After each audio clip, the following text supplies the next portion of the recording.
Yabino yango. Donc musu se zati.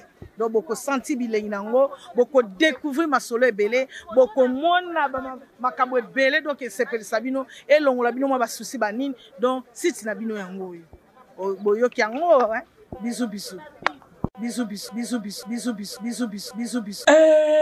Bouloukoudou Yena Congo Swiss TV. Bouloukoudou, ça c'est du bio. Et nous là que Congo Swiss TV, c'est du bio. Kuna Tobiakaya, il y a ma chambre fois d'été. Vraie information, c'est Congo Swiss TV. Bouloukoudou. Et Yoka Soda Congo Swiss TV. Tsunga organisation de konanga est-ce que bato est-ce que zaka na pays moko muteza wana toza na combien de pays za wana pourquoi ko tuteza loi ya Moïse Katumbi ke ko beta Christian Bosembe a pe ba imboka balobi que ba ko porter bino plainte hein et puis faut congolais ba ki ça c'est za lokola poto te ki ça c'est za pour eza fou eza poubelle ya bébé kwa salité oteza ndingo wana te soki Bosembe za na nonani Bosembe za ni pour et puis Bosembe de père Mongala maman rwandaise Bosembe utimbanda ka ina kisa bato sozo mona to benga bana mboka lelo komeli ngoma ndo kolo makambo za na sensité mais soki bakanga bato nyoso to bato babeta Léon Kingo papa Léon Kingo azaki président sina mino bebali lo momoni bakanga bango ba show kitun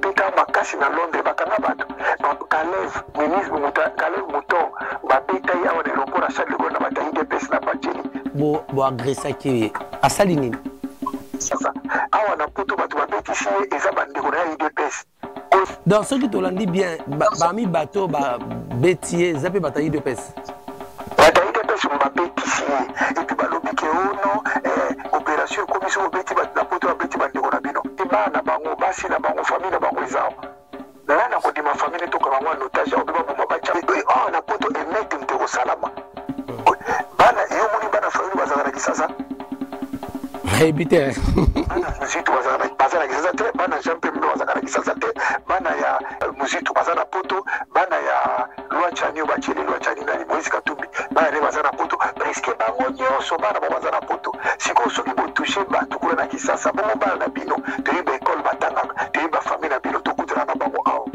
to ko sa l'élection te na mboko ils occupé to ko sa l'élection te na mboka lokola oya Congo na itawe zali élection oyo adima aza camarade Félix Tshisekedi élection oyo kuna na cour constitutionnelle d'abord tinengi tibao tila makele papa élection za to bengana ye makasi mbangu kala mingi tazokima c'était civil article 64 sur le clé du tout to sa l'opération moko tindika bango to so bana na fayulu kono na fayulu malembe ti kutaba bokilo na Cameroun ake kovanda to so Jean-Pierre Bemba malembe ti na ban ti ko bande kona ye boya za na moitié soki vraiment soki belge soki nani portugais to ko tike na Portugal to so Vital Kamerhe to ke na malembe ti na frontière apo na soko ke Rwanda to na Burundi ye moko to so na ni Félix Tshisekedi to ke na malembe ti na Angola pour uta na manage akikuna na manage na Angola pour ande kone ba osepela comme président tozo ke na transition il y a 4 ans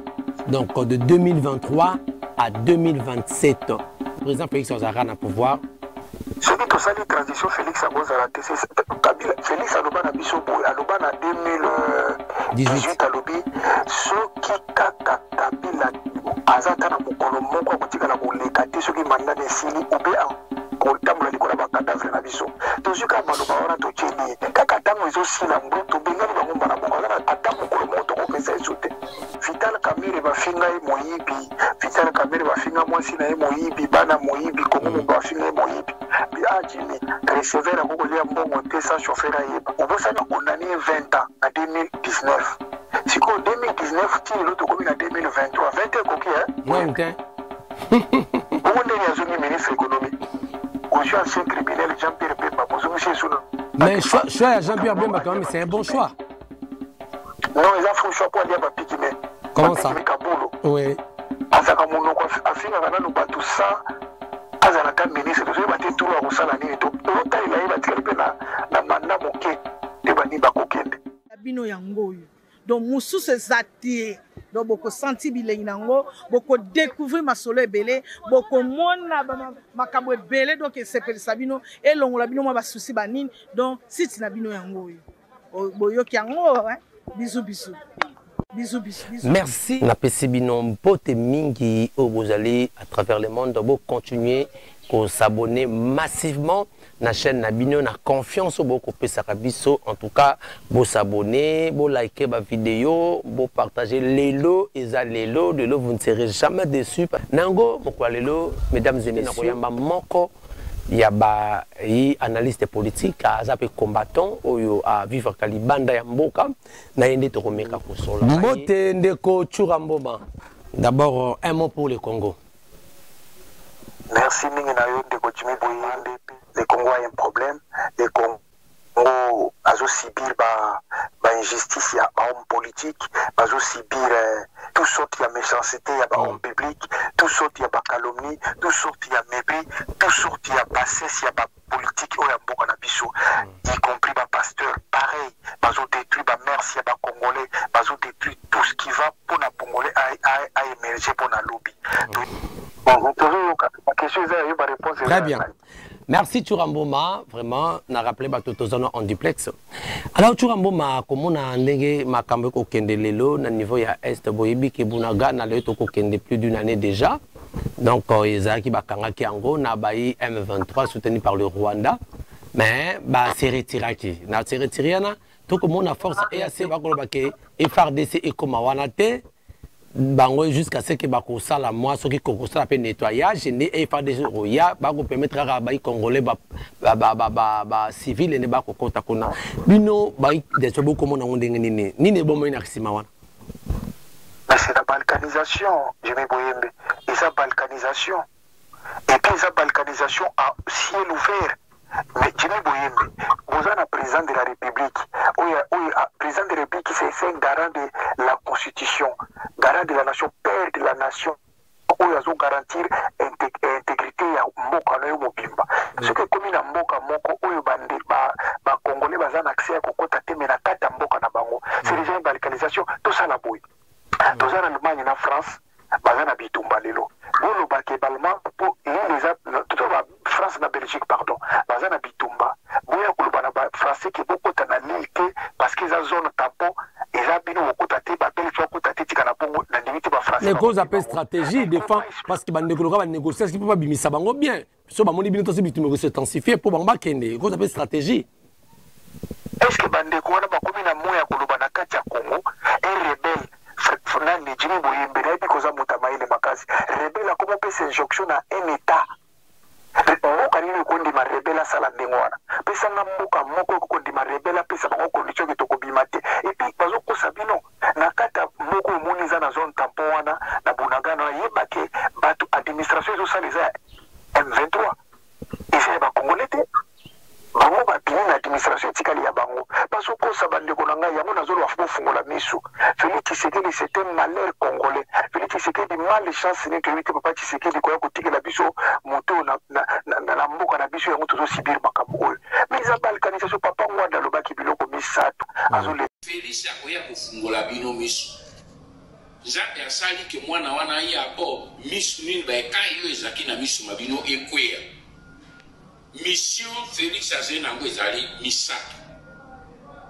Mission na ya liboso ezali ko blanchir occupation. Mission na ya mibale ezali ko endormir le peuple congolais pour que mission ya misato a légaliser l'occupation et la balkanisation. Mwana wana azalaki kaka abito mobaki bakita pesa na Rwanda. Kasima kende ki makambo wana. Donc papa Tshisekedi IDPS ezaki déjà na entretien na ministre au M23 eza milice ya IDPS na 2018. Nous bitu zaki na Kisasa logé, nourri, blanchi par IDPS. Félix Tshisekedi là sobenga biso rebelle. Ni pour les bons la bino baje ba congolais. Donc pour vous ils ont la mascarade. C'est bango. Mais oui, ils ont une mascarade au niveau. Félix Tshisekedi yo somoni banda wo mazolo makamana Félix Tshisekedi a contesté. Jamais. Ah, maître Turamboma, comment on a TP que Ezali façon Oyo, bakoluka po ba bingana bango malamu eza ba stratégie ne ba kaka motaboma na l'école mayele bazonga mo pa frapper bango ba kende libela omona stratégie ya bon ou kozala te stratégie ezali il y a pas de négociation avec les rebelles lokola bobimi RDC ekomi wana FARDC ekomi eji makambo même mboka ezongi calme to ezongi calme mais eza balkanisation de konanga est-ce que bato est-ce que ezaka na pays moko muteza wana toza na combien de pays eza wana plus de 15 pays eza wana yokazi eza wenzete na minito ndenge eza lokola Congo eza wana te eza wenze moto ozotoka ndenge alingi mais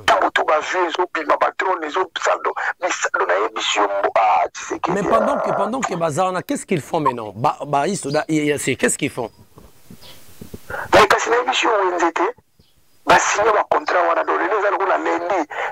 Kenya jui, mardi, Rwanda bazui, mercredi, Bangolais bazui, jeudi, ezali wana donc minerezo kende lokola mai. En attendant, yo Jimmy Boyembe, oyebi ke courant na Congo ezate, mai ezate, les gens souffrent, misère na kat hôpital attaque kisi ya komele ezate vo basimba fo mbongo.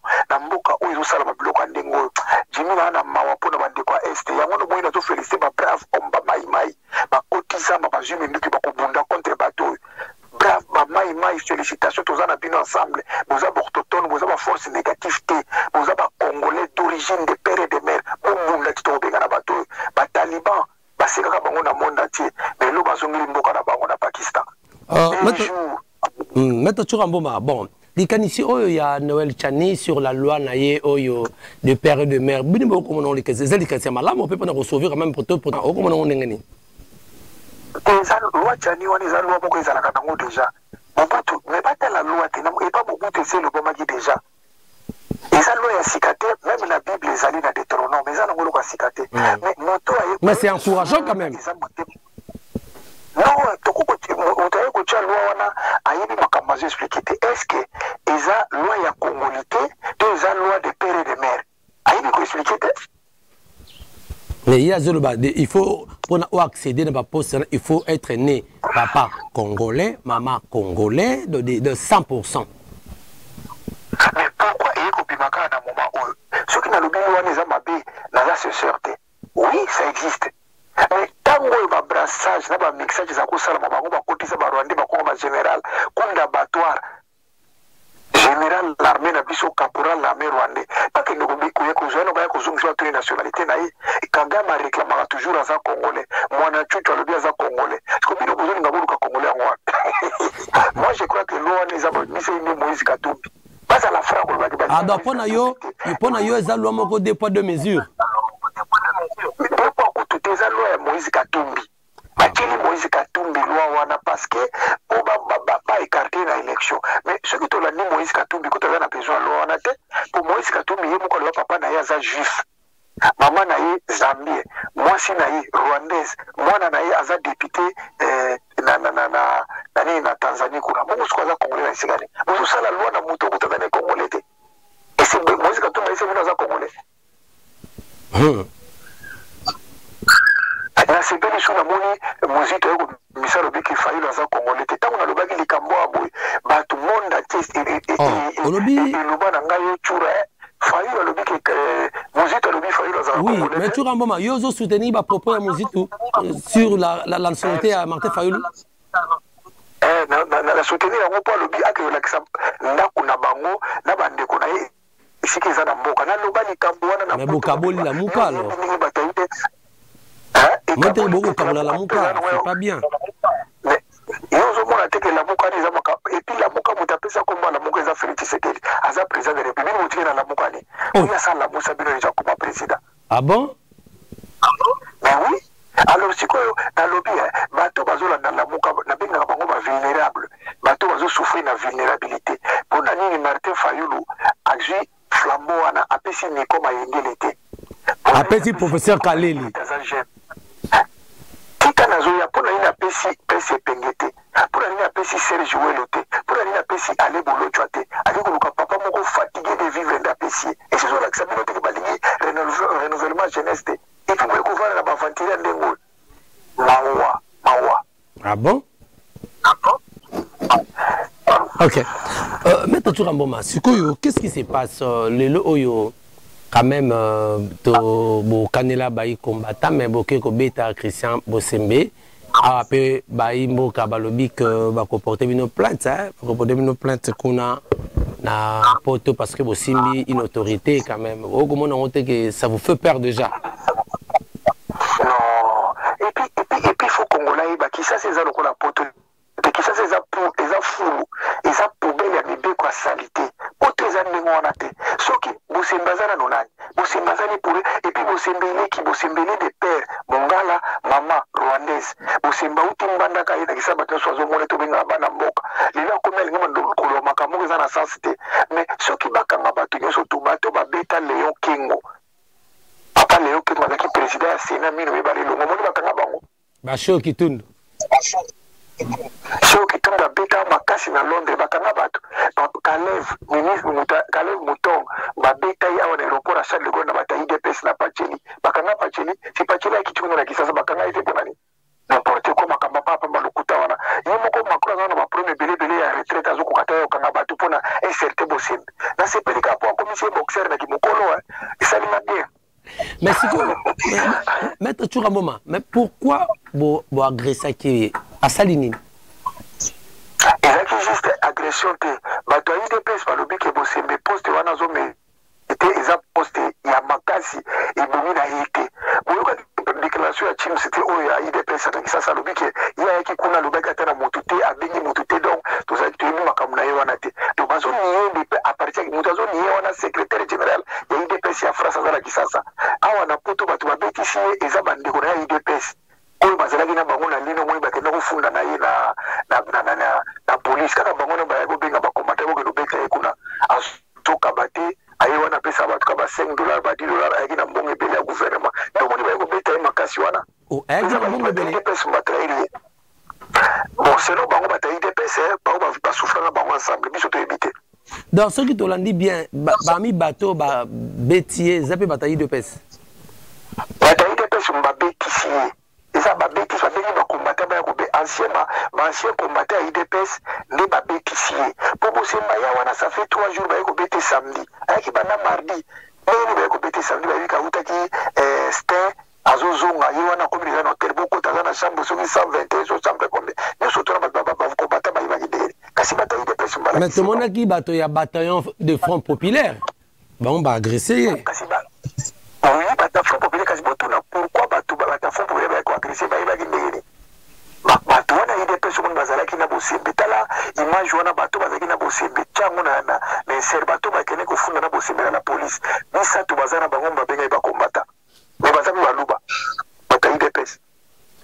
Ah bon mais sikoyo les problèmes oyo babi bakofunda eza nango sans objet donc l'état na biso abia kosaisir un peu l'autorité française hein? Sans objet, sans suite, koto. Et puis, le président Nabino, là, on a pour le Makamba. On dit qu'il y a un son, et sur le Makamba.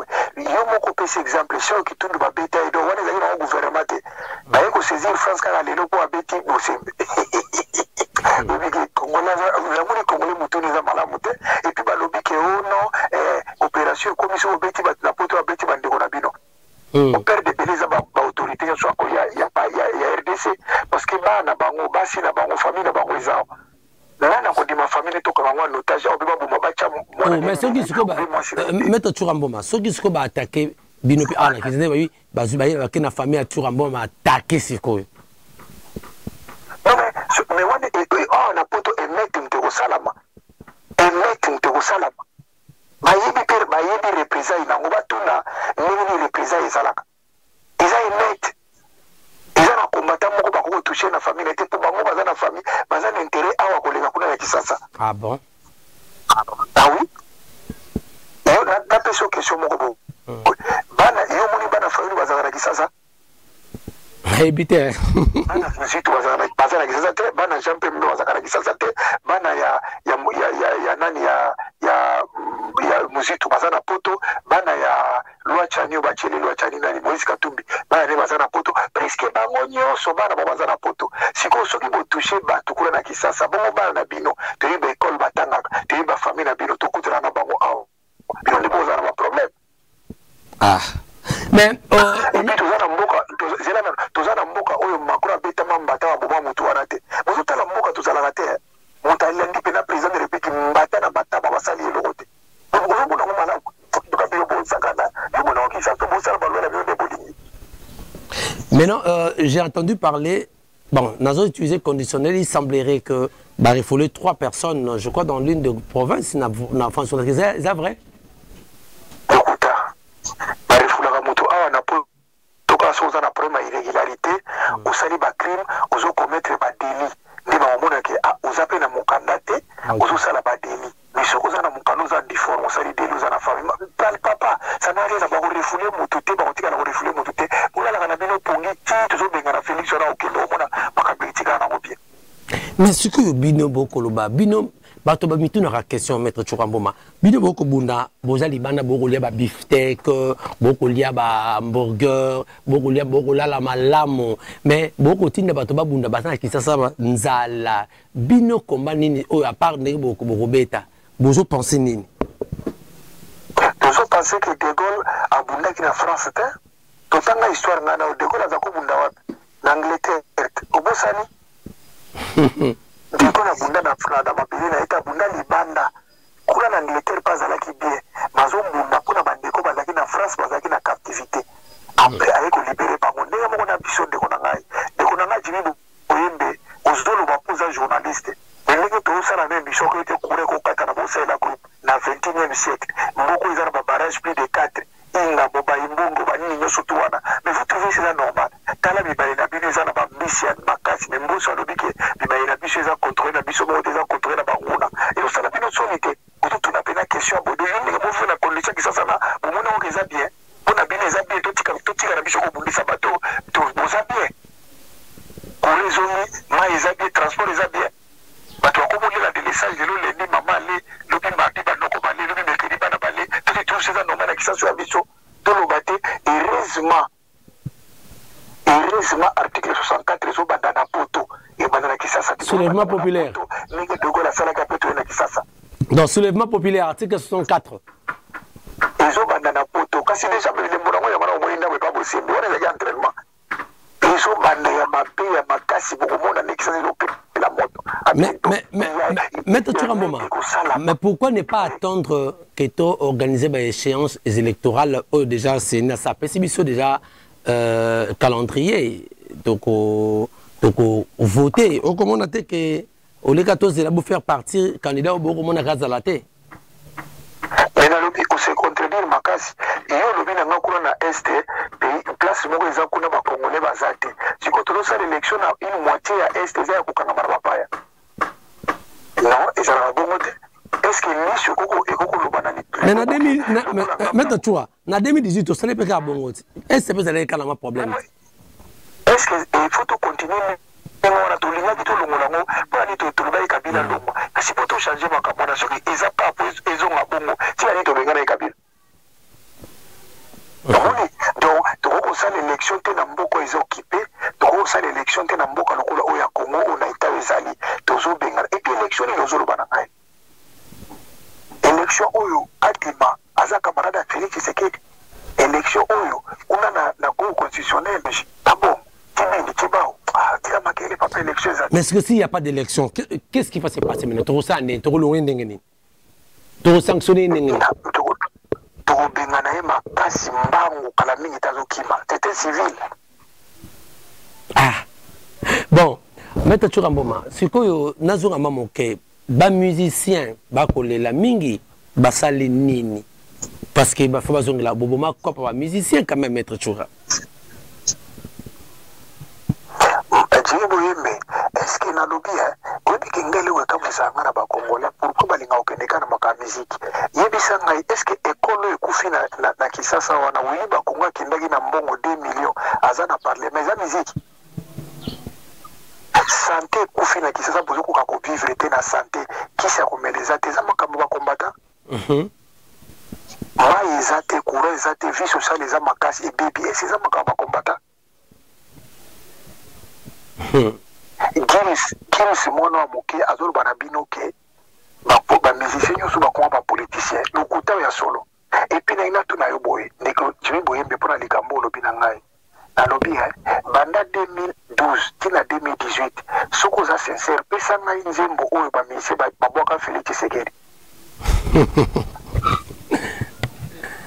Bayana pesa de banda 2012 tito koma na 2018 bango nyoso ka Kabila totondi yo te rais kaka lelo ba changer boko ba Tshisekedi ba tana ba normal kubeta masolo na bango te masolo mususu pesanga na mboka na pesi yo question pour un champion kelanga na ser mboka nini oyo mona bazaka na chaka Congo l'Afrique ou bien le monde.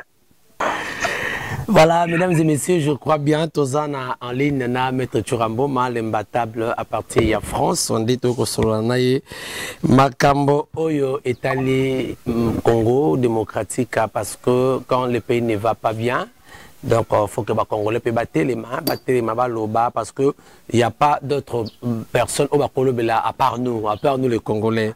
Alors, Maître Churamboma, les lots de Komona et Kende Boye, tout ça, il y a des difficultés parce qu'il détaillé un peu. Alors, maintenant, au plan de sortie, il y a crise Oyo. Et ça qu'il faut que chasser régime, il y a une autre façon, il y a que l'on na Makamboy.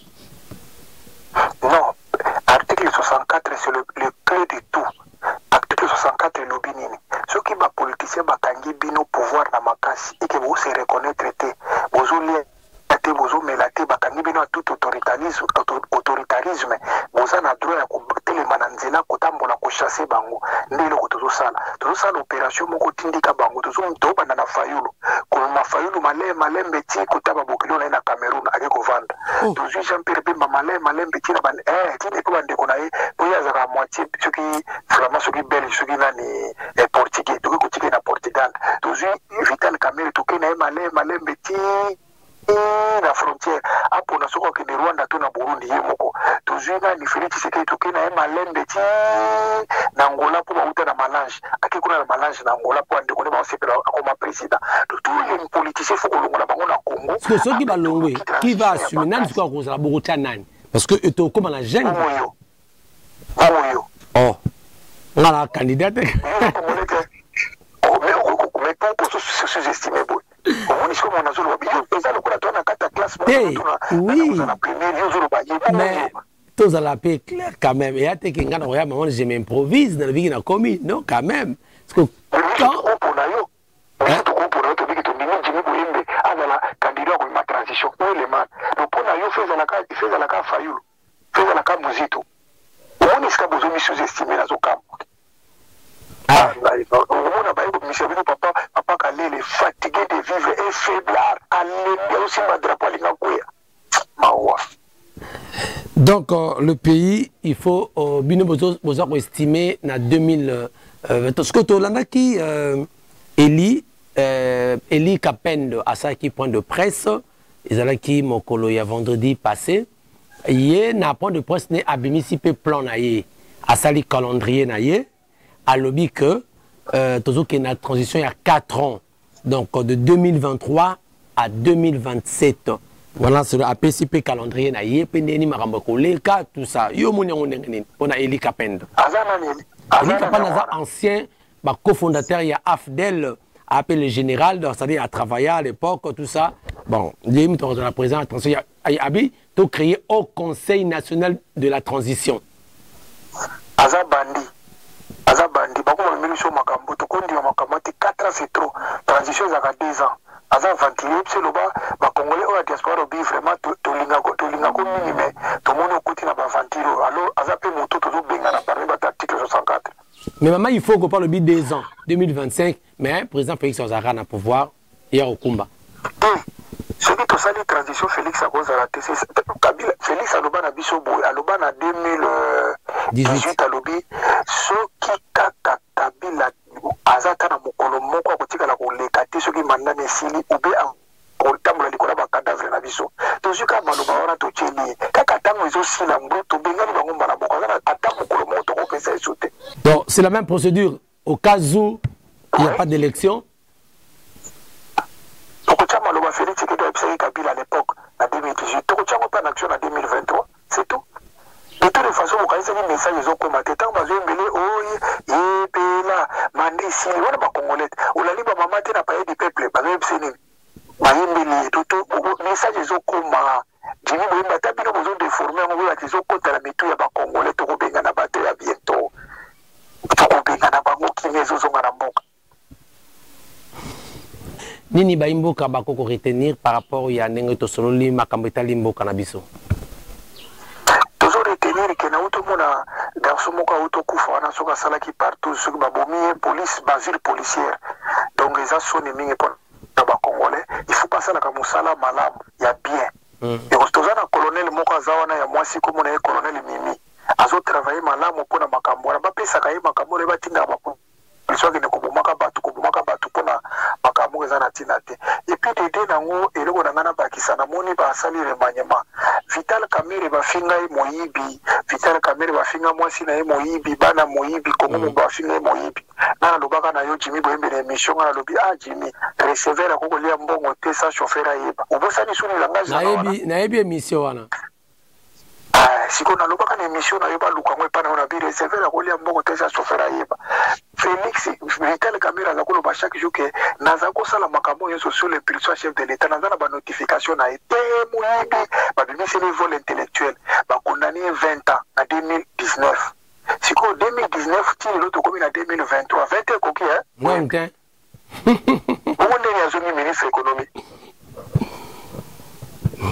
mais en attendant juge yani akufa ya solo gérant hommage à sa famille juge yani na mwasi na ye na bana na ye te soki baza wapi donc mpo na koyesa bakongolais bato ya idps na benga alimete subo bavulnérable bamoniere bageli bayoka son botelema na te ezokoyesa soso Kamerhe akomi intelligent et puis chose grave Félix alobaki na bino na este kuna na micro ya cristal osako na lobi Kamerhe il est intègre intelligent akojouer rôle moko dans les jours à venir kasi rôle yango yango siko boza kofingi moyibi mpo na nini ntango wana aza koloki baliaki mbongo wana bango nyonso tolelo azongisi na ministre économie po balia mbongo wana bien mawa ozwi ancien criminel Jean-Pierre Bemba bozongisi esu mais choix ya Jean-Pierre Bemba quand même c'est un bon choix non eza faux choix po alia bapiki me comment ça me basila kuna bazoluke alia bapiki me atumba bango ayita bango me moto alia bapiki me makasi Jean-Pierre Bemba bozwi mbwisa na mwisi pareil bozongisi lisusu na makambo moyibi rebele apamba na décentralisation oyo asala eloko te na 2007 mais nalobi boyembe oyebaka na 2006 biso longa tobenga na Kabila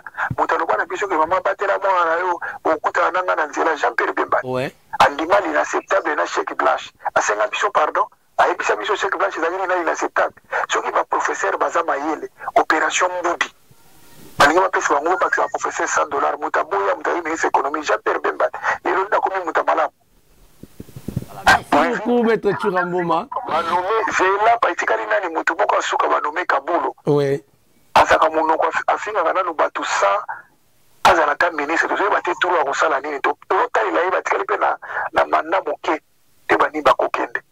Merci mingi na yo, merci mingi na Jimmy boyembe ndenge opesi nga maloba naloba, merci mingi na bakongolais ezalaki ndeko na bino l'imbattable Churamboma depuis Paris. Merci Maître Churamboma parce que ondimaki kopesa biso vraiment opportunité to ya mayo en duplex na viton na yo. Merci beaucoup. Merci. Très bien. Voilà. Madame, Messieurs, merci. Je crois que nous sommes arrivés à la fin de cette émission. Donc, je rappelle que Tozalaki en direct, en duplex, na Mwanamboka Churamboma à partir de France. Yende à Mitunezaki à Bisso, Miyanezaki à Yé, mais je crois que ceux qui peut-être à les évino quelque part, je vous demande beaucoup.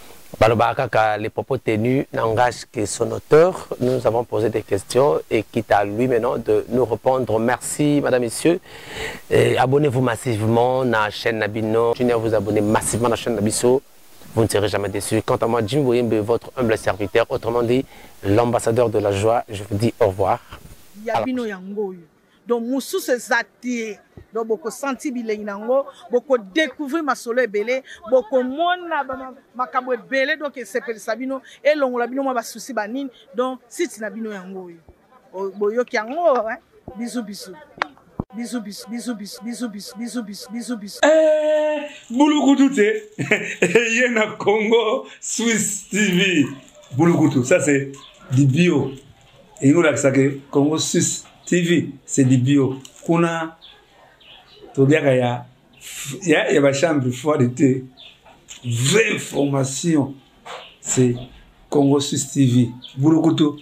Et yoka soda Congo Suisse TV. Tsunga.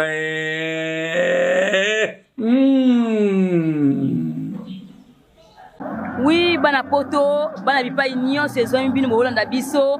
Vraiment, vous avez été bolanda Congo Suisse TV. Yango ne peneza masolo ya malunga, eza na makambo pene ya malunga na kanti boza décider. Congo Suisse TV, Congo Suisse TV. Na gangi bafwe!